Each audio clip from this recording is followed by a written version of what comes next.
मोदी सरकार के 11 साल पूरे, भारत बना दुनिया की चौथी बड़ी अर्थव्यवस्था। जयप्रकाश।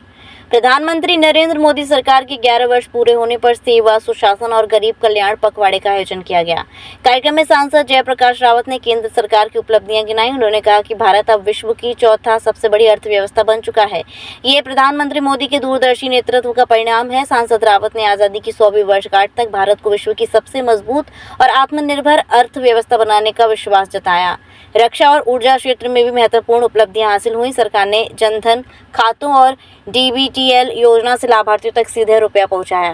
आज हमारी केंद्र सरकार के 11 वर्ष पूरे हुए हैं और इन 11 वर्षों में जो कार्य हुए हैं, जो हमारे विकास के कार्य हुए हैं, जो हमारे सामाजिक कार्य हुए हैं और किस तरह से समाज के कल्याण के लिए हमारी सरकार ने काम किए हैं, उसी परिप्रेक्ष्य में एक प्रेस वार्ता रखी गई थी कि जन जन तक सूचना पहुंचे, जानकारी मिले कि किस तरह से हमारे इन वर्षों में काम हुआ, जिस तरह से क्रांतिकारी परिवर्तन इस देश में आया।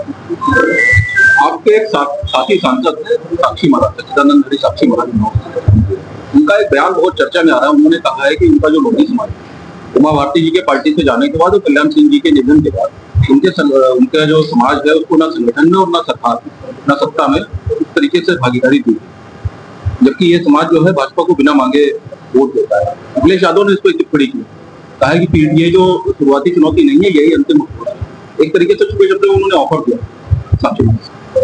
साक्षी महाराज के अंदर की जो योजना है इसमें क्या नहीं, देखिए, साक्षी महाराज हमेशा भारतीय जनता पार्टी के स्तंभ के रूप में जाने जाते हैं और माननीय अखिलेश जी का जो उनके विषय में टिप्पणी थी तो उन्होंने पलटवार करके ये कहा था साक्षी महाराज कि वो मैं उस परिवार से हूँ, मैं जब चाहूंगा, जब मैं कहूंगा तो अखिलेश जी हमारी पार्टी में आ जाएंगे, ऐसा उनका कहना है।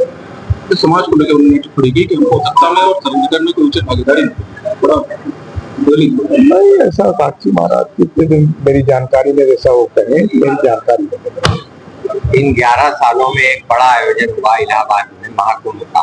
अभी हाल में ही एक रिपोर्ट आई है कि जो सरकार ने दावा किया था उसके विपरीत 82 लोग मरे हैं और जो सरकार ने 25-25 लाख रुपए के मुआवजे की बात की थी वो 5-5 लाख रुपए मुआवजा दिया गया। देखिए, जो सरकार ने कहा है निश्चित रूप से वो वादा पूरा करेगी।